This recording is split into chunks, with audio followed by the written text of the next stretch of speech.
Hi, good morning. It's MomaAmir. I'm back, just making sure, keeping Amir's name in the media, bringing more awareness to his case and those who still need to be arrested. I want to start today off with a scripture from Philippians 4:6. It says, "Don't worry about anything. Instead, pray about everything. Tell God your needs, and don't forget to thank Him for His answers."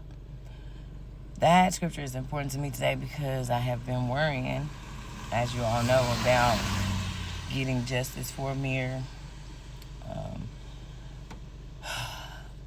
because it's so important. Okay, when your child is kidnapped, missing, or murdered,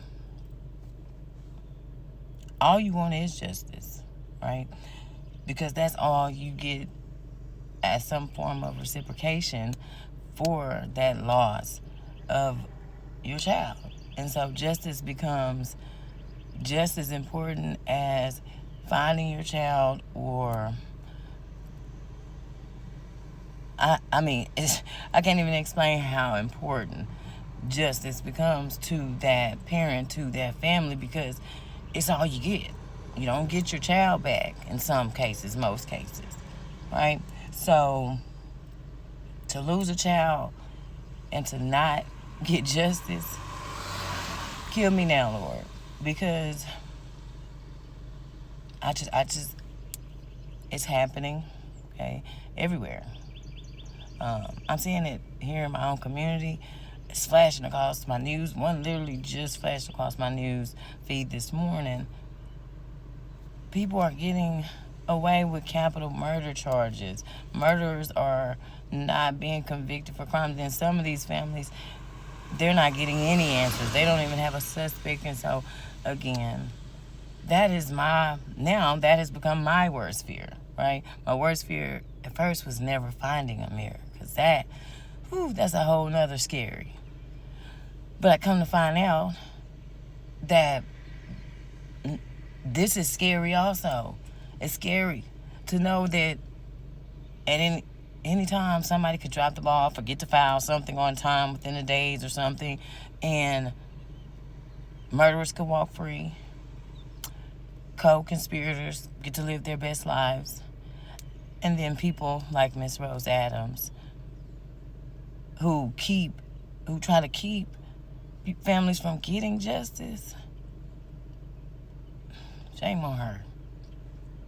And she is my elder, and I have much respect for my elder. So, I mean, no disrespect to Miss Rose, but Miss Rose disrespected me every single time she looked me in my face and lied. Okay, real quick.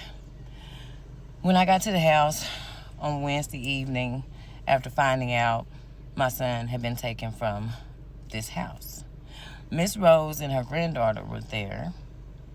I already knew the granddaughter was lying, so now I'm going to talk to the grandmother, because she is, she isn't, she's older, she's wiser, surely she's a mother and a grandmother, so she gets it, and surely she's not going to be lying, right? Okay. So I asked Miss Rose, tell me what happened. Well, Miss Rose says that she hears all this bumping in the night. And so she gets up and she opens her room door, and she doesn't see her granddaughter anywhere, but she sees two light-skinned or Hispanic men jumping on this little boy, because Amir is little. He was tiny, so I could see why she would think he was a little boy. Jumping on this little boy. She says, "What the hell is going on?" or something. Excuse my language, y'all. And then she says, they turn around and look at her and say, "Who the hell is this?" And then they just grabbed Amir and ran out of the house. So I say, okay, what was my son doing when they was dragging him out of the house? Because Amir's a wrestler and he's feisty, just for fun. So, and he can fight, okay, because he is his mama's son, okay? And that ain't no shade. That's just what it is. So I want to know, was he doing? Was he screaming? Was he asking for help? Like, what was happening? She said he wasn't saying nothing. Who doesn't say nothing when two people are trying to drag them out of the house with no shoes and no phone? Okay, so that was, I knew she was lying there, because that's just not human reactions, right? So then I said, okay, but you said you don't know these guys and they broke in your home and took a whole person out of here. Miss Adams, why didn't you call the police? She didn't even have an answer. She literally didn't even answer the question. I said, ma'am, why didn't nobody call the police? I don't know. You don't know, right? So after hearing all of this, I go home for many nights. That when I first found out, I spent a lot of time just thinking about Miss Adams' story, right?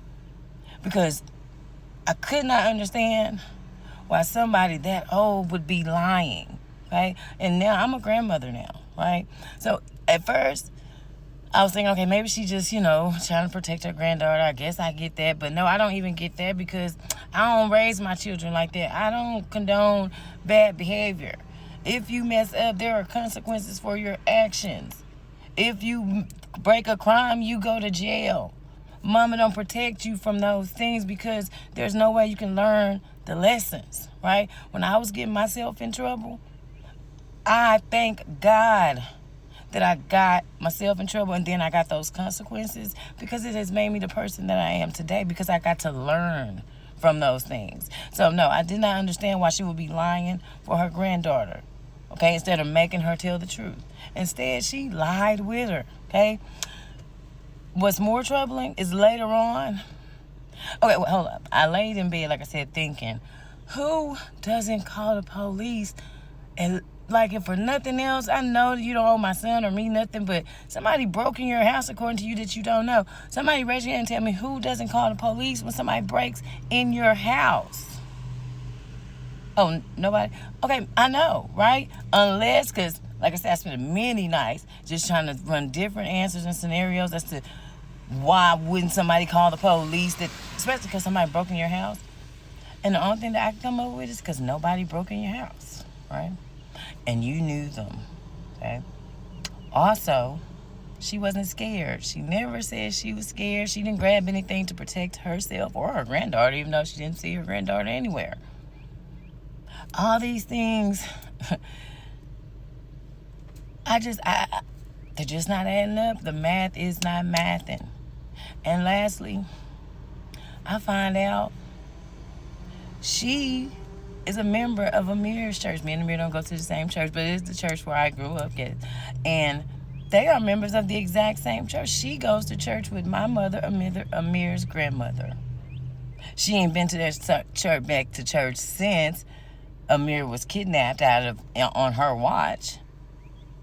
But she act like she didn't even know who my son was, y'all, in the house. And she went to church with him.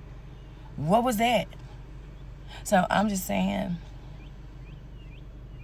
please, Hot Springs Police Department, don't drop the ball on my son's case, okay? I had to bury my son. Mrs. Adam gets to love on her granddaughter, kiss on her, talk to her every day, and her daughter. They had no compassion for me. I'm disappointed in them as women, black women, and mothers. I'm just disappointed. And she made a choice. And when you make bad choices, there are consequences. I want her arrested. Miss Adam was obstructing justice. She kept me from getting my son sooner than I could have, right? So she can't go without punishment. Not on my watch. Y'all have a good Thursday.